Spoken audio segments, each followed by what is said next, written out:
relate to or cause the 5 different phases of the cardiac action potential, where phase 0 was rapid depolarization due to the opening of fast sodium channels. Phase 1 occurred because those fast sodium channels closed and we began to rapidly repolarize, but that was stopped in its tracks as phase 2 kicked in, and that was due to opening of calcium channels and also opening of slow sodium channels. Then phase 3 is the continuation of repolarization. That was due to closing of the slow sodium channels, closing of the calcium channels, and opening of potassium channels. That got us to phase 4, which was the resting membrane potential, and that was due to high potassium permeability. Higher potassium permeability than we see typically in neurons or skeletal muscle fibers, and consequently the resting membrane potential was down around minus 90 millivolts. Okay, we talked about how the pacemaker potential could work, and one theoretically could, the 2 easiest things that come to mind were a gradual increase in sodium conductivity or a decrease in potassium conductivity. And I said, at least for me, if I'm asking you the question, I want you to think of it as closing of potassium channels that gradually lead to depolarization. The other thing we made note of here is that cells that can serve as pacemakers, in particular, like in this example, that they're not at minus 90, they're starting out at much less negative value, like minus 55 here. So we start off and we're pretty close to threshold to begin with, and then we just spontaneously depolarize the threshold, and that ramp depolarization gets us there. Okay? The reason the SA node could serve as the pacemaker of the heart was because it never got as far from threshold as any of the other pacemaker cells did. And number 2, that it was starting closer, but in addition to that, it depolarized more rapidly than the others did. That was A and B respectively here. Okay? Then we talked about the AV node it had 2 important jobs to do. Job number 1 was it was the only electrically conducting tissue that connected the atria to the ventricles. And so this is the one spot where we have a chance for an action potential generated in the SA node to not only depolarize the atria, but get down and cause ventricular depolarization. Okay, so job 1 was to allow conduction of action potentials. Job 2 for the AV node was, but don't do it too fast. So build in a delay, and that's called AV nodal delay. And AV nodal delay is basically the same duration as the atrial action potential, around 0.16 seconds. Actually, it's 0.13, but it took 0.03 to get there. So this was important because the delay is important because it gives time for the atria to contract and move a little blood before the ventricles kick in and move a lot of blood. Because if the atria and the ventricles try to contract simultaneously, the ventricles win hands down every time. Now the atria wouldn't accomplish anything. Okay, and then I think this is about where we finished up, that we rapidly conducted the action potential down the septum, and then from there the Purkinje cells splayed out at the apex of the heart, and so we began to see cardiac myocytes depolarizing and contracting. And this wave of depolarization went from apex to base, or upward on my diagram, and also from inside to outside. We saw how that was efficient because what that was going to be doing is pushing blood up toward the aorta if we're talking about the left side, or the pulmonary artery if we're talking about the right side. and also simultaneously pushing in first with the innermost layers and then the outermost to reinforce that. And then we also made note that if we wanted to be efficient for filling the heart, what we'd need to have happen is to have the uppermost, the base, repolarize first down toward the apex, and also for the outermost fibers to repolarize and relax before the innermost ones. So ventricular depolarization, apex to base, inside to out. Ventricular repolarization, base to apex, outside to in. And we'll see how that has an impact on our ability to what we see in the EKG. Okay, so the SA node is the first, those cells are the first ones to reach threshold and fire an action potential. And from there, in a normal healthy heart, we're going to have the action potential spread throughout the atrium and then go spread down the three internodal pathways to the AV node, and then slow down momentarily, and then accelerate again, etc. Through down to the Purkinje cells and throughout the ventricle. So the SA node, if we looked at a sequence of action potentials that we recorded in an isolated SA node, we would see, if we looked from one peak of the action potential to the next, we would see that they'd be at rest, separated by about 0.75 to 0.85 seconds. Okay, so if you divide 60 seconds in a minute by 0.75, or 60 divided by 0.85, what you end up with is a heart rate. And in this case, heart rate of 70 to 80 beats per minute. Okay, for my little mental note card, I'll tell you, I stick with, I like to remember as few things as possible. So what I hold on to is 70 beats per minute. And when we talk about the cardiac cycle, we keep telling you other things that remember. So heart rate 70, 80 beats per minute, comfortably within what would be considered a normal range. Now the AV node, if we were able to wipe out the SA node or block it, so we can isolate the AV node and just record it with no other input, we would see that we also had a rhythmicity, but there's a longer gap between the action potentials, around 1 to 1.3 second gap. So if the AV node takes over, something happened to the SA node and the AV node took over, like Miss America. In the event that Miss America cannot complete her range, the runner-up will take over. So the AV node, if it takes over as the pacemaker of the heart, because of this gap here of 1 to 1.3 seconds, so if you had an action potential every second, that would drive the heart at the ventricle at a rate of 60 beats per minute. If it was one every 1.3 seconds, it would be a heart rate of about 40 beats per minute. Same deal, if the SA and AV node were damaged and we had to rely on Purkinje fibers, still have this pacemaker potential, but now the gap's 1.3 to 4 seconds, which means that the heart rate, you'd still have a ventricular heart rate, but it would be around 15 to 40 beats per minute. Okay? The numbers aren't important. Okay, well, not very important. Okay? All you have to do is, if you knew what the distance was between, one depolarization and the next, you just take that and divide 60 by that distance, that time, and you've got the heart rate. You can calculate. But one thing is that is important here, I think we can see, is it's guaranteed that if some other normal pacemaker cell takes over for the heart as new pacemaker, heart rate's going to be slower.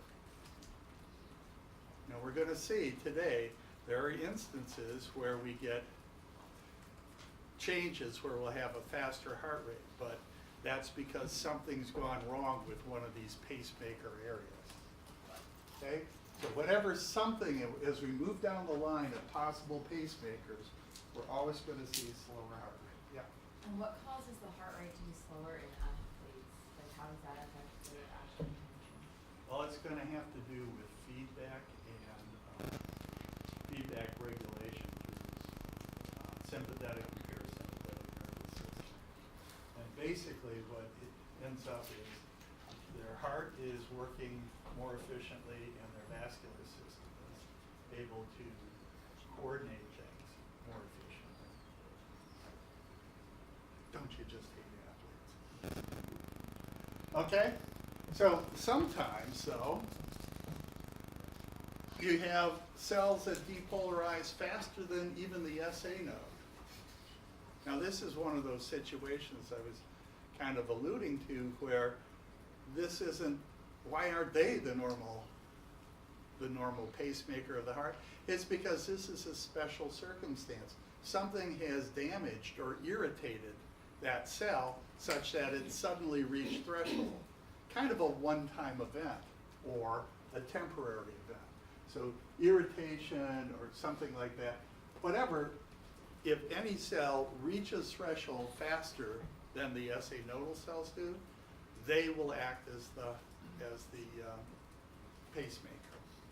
Now, if we're talking about something that's happening due to irritation or damage to a group of cells, and so they get depolarized and reach thresholds faster, if they take over for the SA node, then what it's referred to is as an ectopic pacemaker, a pacemaker for the heart that isn't part of the normal pacemaking system.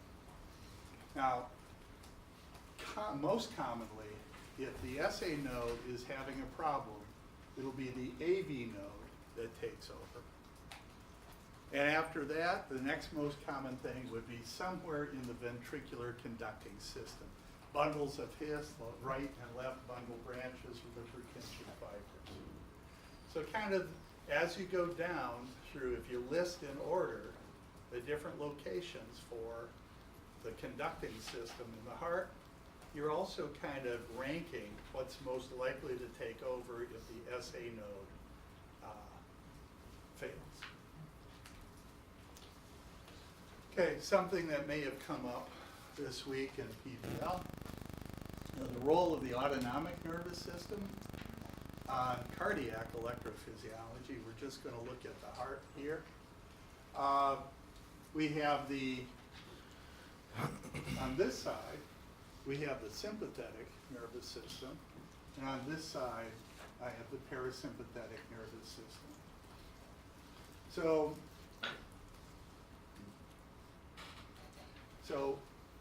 let's look at the sympathetic nervous system first. You're probably most aware of what happens with the sympathetics. So the sympathetic nervous system innervates the SA node, the AV node, and ventricular muscle. Okay?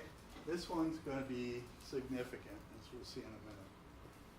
Now, the innervation that leads up to this is autonomic nervous system. We have preganglionic, postganglionic fibers, and the postganglionic fibers that are directly innervating the heart are arising from what are called the sympathetic chain ganglia, which are right near the spinal cord. The other component of the sympathetic nervous system that innervates the heart is secretion by the adrenal medulla, secretion of epinephrine primarily. So the adrenal medulla acts like a gigantic postganglionic sympathetic neuron, but it's an endocrine structure. Is releasing what would have been its neurotransmitter into the blood. So what are the neurotransmitters that are affecting the heart for the sympathetic nervous system? Well, norepinephrine, which is released by sympathetic postganglionic neurons, and epinephrine, which is primarily released by the adrenal medulla. How do they interact with the cardiac myocytes?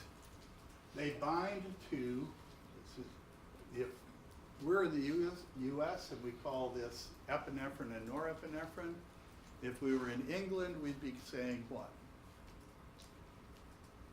What's the British term for epinephrine and norepinephrine?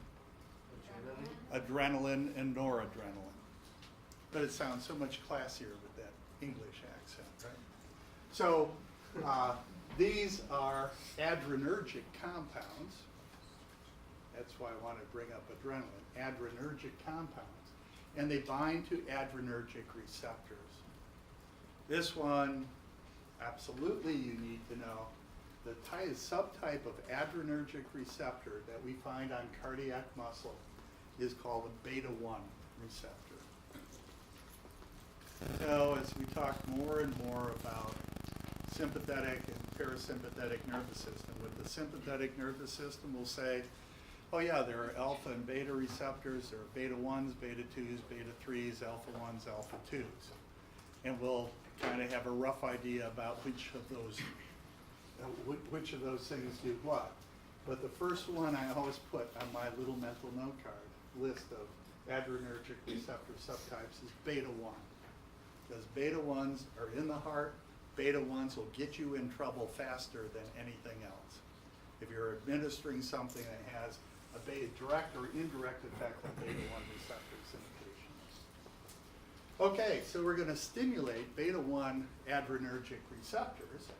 As a result, what happens is we increase permeability of sodium and we increase permeability to calcium. Now think about that for just a moment. If you increase permeability to sodium in cardiac myocyte, what's going to happen to membrane potential? It's going to depolarize it. So what's going to happen to the SA node? It's going to be starting even closer to threshold than it did before. So it's going to reach threshold in a shorter period of time. And if the SA node reaches threshold in a shorter period of time, what happens to heart rate? It increases. Okay? So that component, that increasing sodium permeability, is going to increase heart rate. Now there's a fancy term for that. Right? If you use fancy terms, you can charge more. The people figure, he must be educated. Okay? And that, it didn't work for me when I asked for a raise. I threw the terms around and they looked at me like, yeah, right. So the fancy term for increased heart rate is positive chronotropism. Positive meaning plus increases, chrono like chronometer for a watch, okay, time, tropism to stimulate, so increased heart rate. Right. Is that a synonym for tachycardia? That is not necessarily a synonym, but it means the same. It means something similar. That tachycardia is fast heart rate, and this would increase heart rate. So, yeah, you can think of them as being compatriots. Okay, so it stimulates tachycardia. I guess I go with that. Okay, now the calcium one. So that was positive chronotropism. Now what's going to happen if we increase permeability of calcium? Remember, calcium was, that increased permeability of calcium was producing the plateau phase. And what does a heart cell do when it's in that plateau phase? It's systole, it's contraction. Now, you know about skeletal muscle? How many of you had physiology? Okay. And you all had biology. Okay? So with skeletal muscle, you need calcium for contraction because it does what? Like Tim, it binds to troponin. It gets tropomyosin out of the way, actin and myosin can cross-bridge, right? Okay, and what kind of a muscle is it? If you look at it, it looks like it's got stripes. That's skeletal. striated, okay? Now, if we go to cardiac muscle, what does cardiac muscle look like? It also is striated, and it uses the same control system. Calcium binding to troponin, getting tropomyosin out of the way to allow cross-bridging. So if we increase calcium in, let's first think, a skeletal muscle, what would happen in the skeletal muscle if we increase calcium inside the skeletal muscle cell? It's going to contract more strongly. The more calcium we have, the more strong the contraction. So what's going to happen in a cardiac cell if we increase calcium in the cardiac cell? It's going to contract more strongly, just like we saw in a skeletal muscle. If a cardiac cell contracts more strongly, the fancy term for that is positive inotropism. Now you're going to want to say positive ionotropism because we're dealing with calcium, which is an ion, but it's just ino. But I still think, even I still think, after all these years, still think ion calcium, but I know it's inotropism. It's a fancy term for increased strength of contraction. And if the muscle contracts more strongly, what happens? It's going to force more blood out. What do you call the amount of blood that's forced out by the heart with a single contraction? Stroke volume. So positive inotropism acts to increase stroke volume. It also increases heart rate. And what do you have? What do you get if you multiply heart rate times stroke volume? Cardiac output, which is the amount of blood that is pumped by the heart in a minute. And you know what I got to bring up now. At least 10 of you know what I got to bring up now. Stupid saying number one. Okay? My group already knows this. They're already bored to death with it. But I am going to force it on everyone. Not just this year. As national boards are getting closer and closer next fall, I'm going to be doing the same thing. 3 stupid sayings that'll help you through cardiovascular physiology. First 2 are questions, and answers. And remember, they're stupid sayings. So I need to have stupid answers, but the right stupid answers. First question is, how much blood does the heart pump? The answer is not all of it, because it repumps it and repumps it. So how much blood does your heart pump? Okay, it kind of, what? Enough is actually a really good answer there. Okay, my first thought is, well, it depends. Am I just sitting here? Am I exercising? Yeah, right, I'm exercising. But it goes up and down, right? So let's just put it in the terms of, enough works, or I just say as much as the body needs. The heart isn't pumping. And think about when your heart begins to pump. Early in fetal development. And when does your heart stop? When you die. Okay? That whole time. It's pumping, pumping, pumping. The heart knows what it is. The heart is not out to show off. It knows what it can do. So why is it pumping? It's pumping as much blood as the body needs. Stupid saying number 2. Sounds almost like stupid saying number 1, but it's different. How much blood can the heart pump? Remember, stupid saying.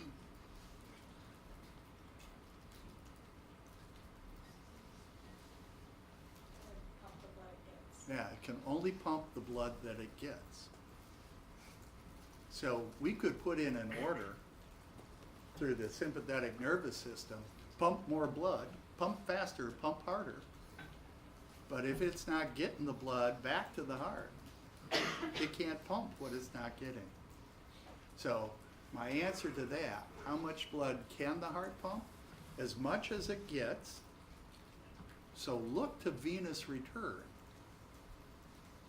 Okay, venous return is the blood coming back to the heart. That's my starting point. Whenever I get a problem, cardiovascular situation, first thing I start looking at is what's going to happen to venous return here.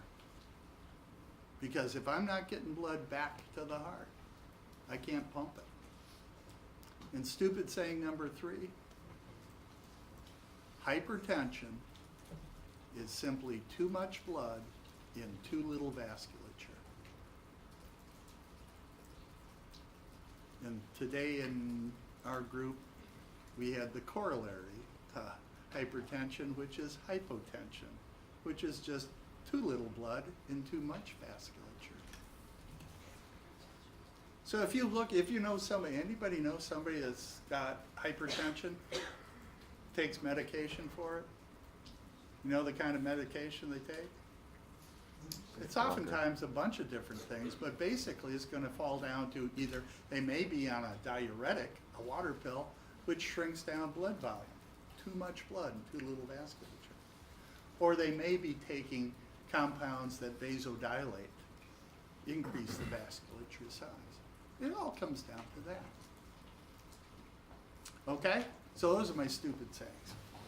But what got us there was sympathetic nervous system increases heart rate, increases contractility.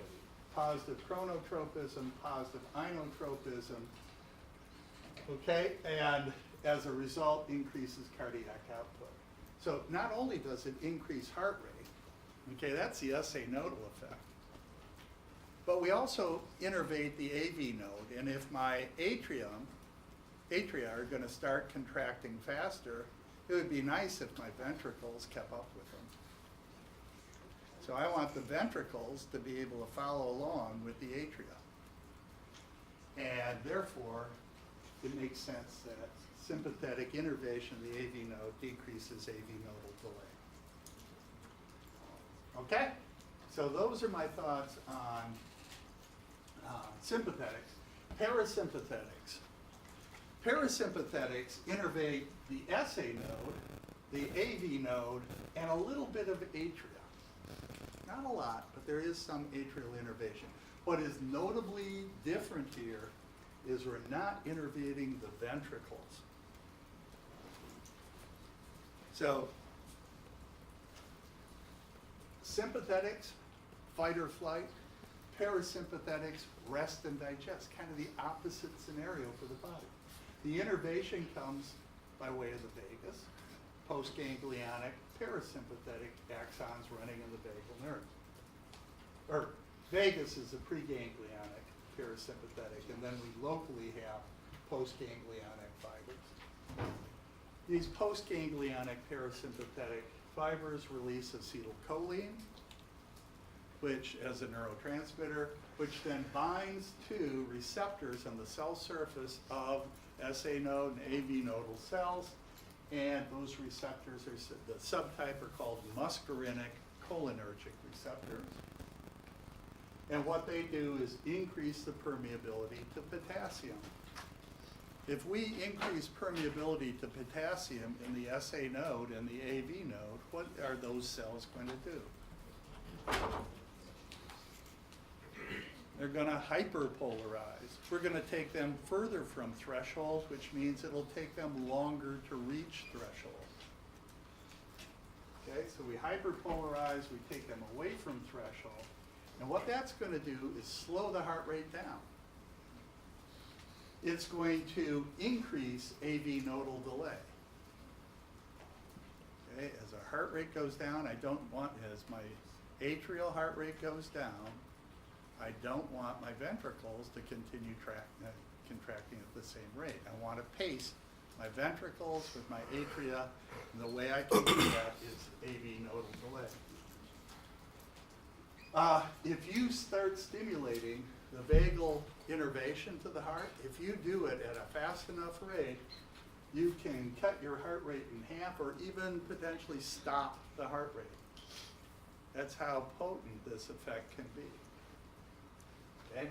Now, at rest, innervation of the heart predominantly is through the parasympathetic nervous system. we're going to see when we talk about vasculature that at rest, the vascular innervation predominantly is sympathetic. So what we're doing at rest is slowing the heart rate down. It also means, how many of you saw Apocalypto? Okay, when they cut the heart out of the living person's chest and they can hold it up and it's still beating because of automaticity. How many of you actually see the blood dripping down here or squirting out the top? Okay? One other thing that I know is as it's sitting there beating in this person's hand as they hold it up, were those the Inca or the Mayans? Or Aztecs? Aztecs. Okay, I can't keep it. Mayan kingdom. Huh? Mayan? I don't know. I'm just glad they don't do it today or I'd be afraid to travel. Okay? So, as it's beating, I know because of this that it's beating faster than if it was in the chest. Because now it's denervated.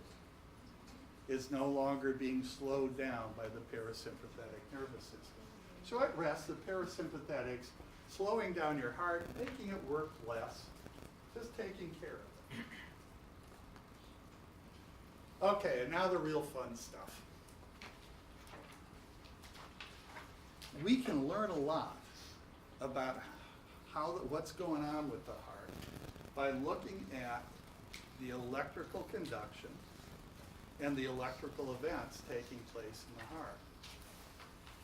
And there's a whole bunch of stuff that we can tell simply from an EKG or ECG or electrocardiogram. Now, one of the really nice things, how many of you have had an EKG taken? Okay, we used to do it in intro physiology lab, just to look at how to do it. One of the nice things is, it is basically non-invasive.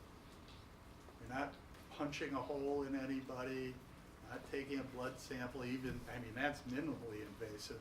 Here, all you need to do is connect a couple of electrodes externally, and from there can tell a whole heck of a lot about the heart.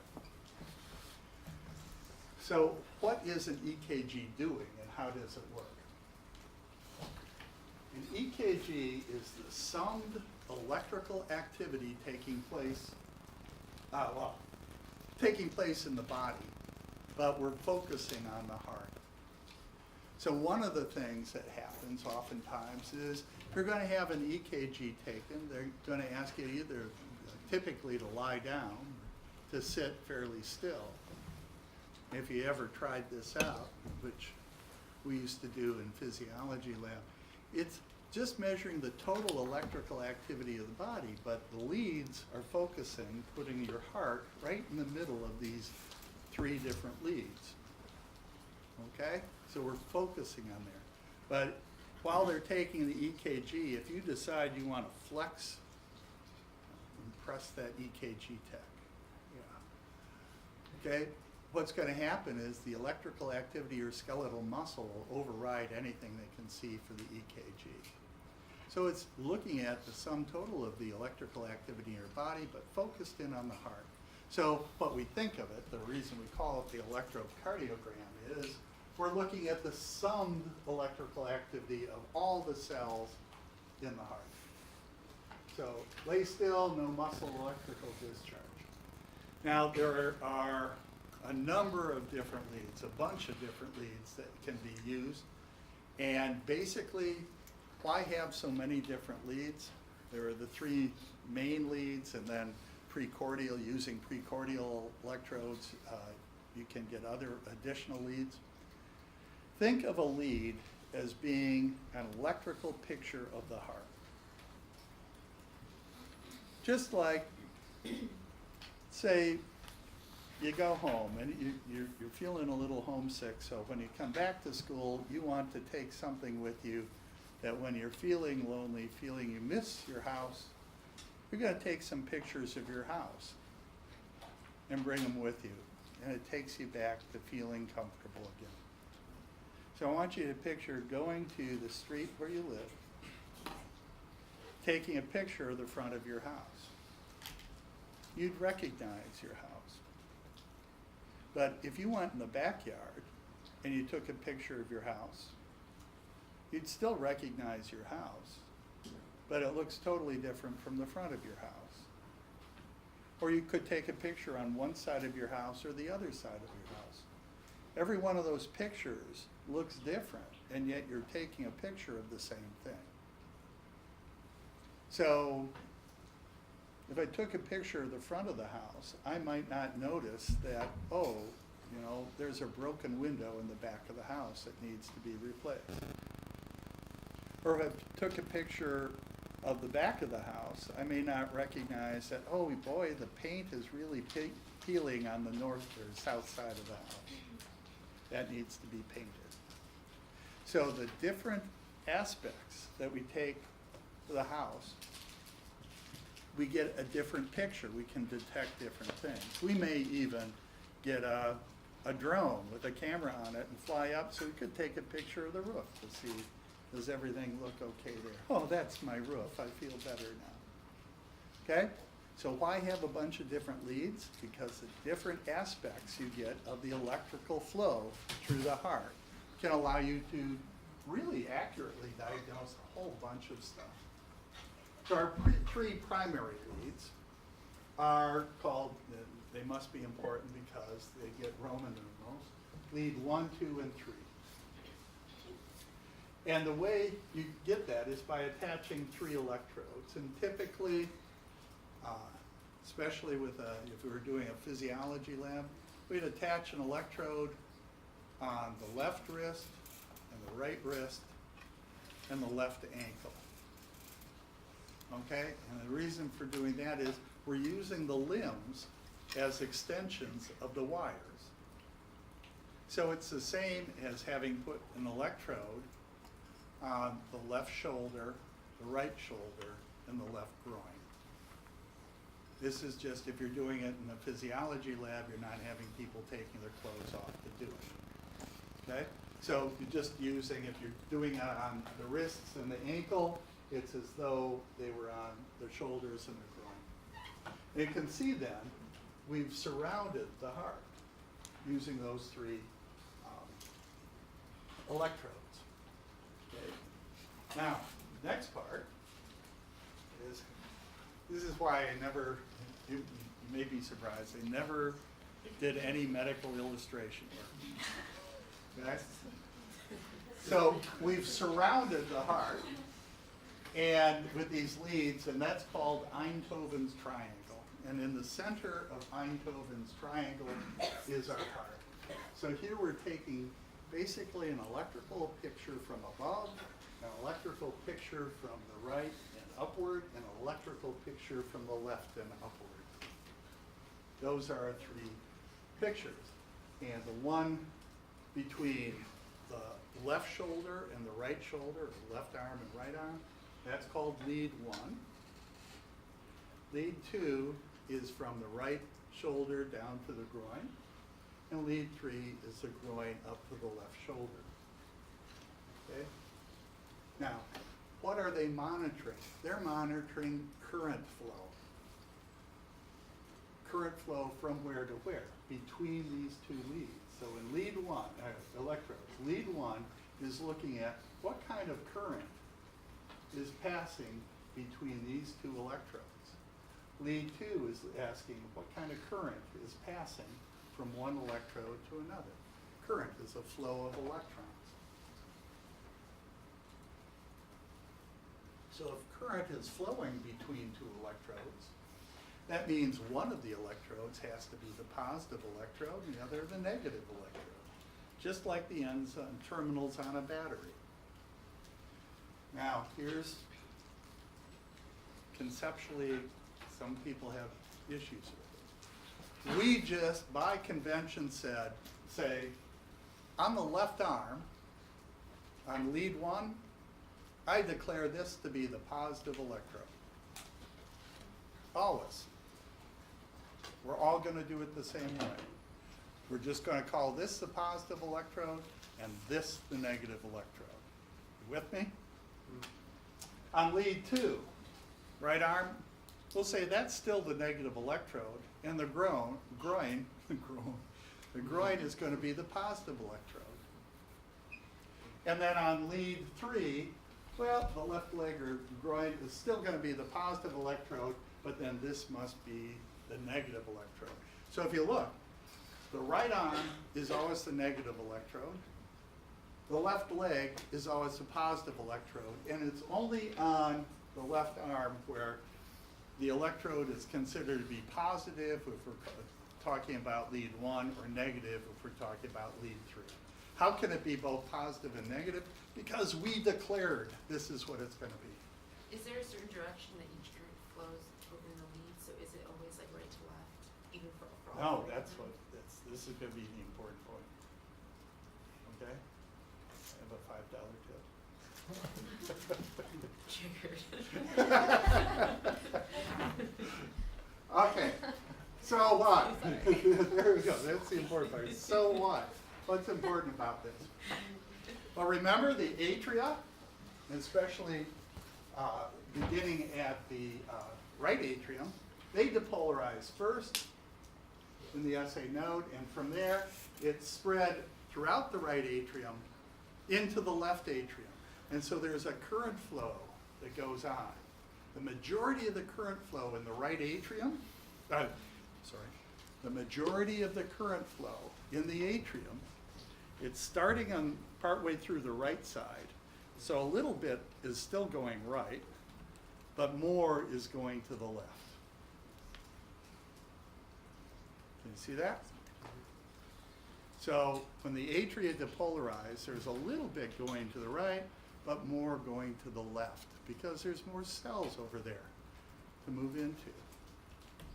Now here's the tricky part. You just take a little step, it'll be just fine. When a cell depolarizes, the inside becomes more positive. Now we're not recording inside the cell. We're recording outside the cell. We haven't impaled the cell. So when a cell, the atrial cell, depolarizes, the inside of that cell becomes positive. And the outside of the cell becomes more negative. That's what we're recording, is now we've got the extracellular fluid right at that point becomes a little more negative. And that negativity is spreading. A little bit is going in this direction, and a lot more is going in this direction. So the little bit that goes this direction cancels out some of the stuff going in the opposite direction. So what I have is one cell after another, very quickly.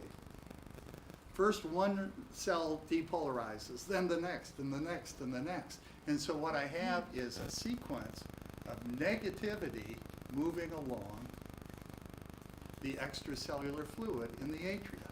You with me on that? Okay. Well, what do we call a flow of negative charge? That's current, right? Flow of electrons is current. Now, what we have here then is a net flow of of negative charge from here to here, flowing toward what electrode? On lead 1. That's a positive electrode. So when the atria depolarize, during phase 0 of the atrial action potential, that's going to cause negativity to flow toward the positive electrode on lead 1. Last part of this. Does that make sense? Right? Negative flowing toward a positive makes sense. And on the EKG trace, whenever you have a current flow that makes sense, like a negative charge flowing toward a positive electrode, it produces an upward deflection in the EKG.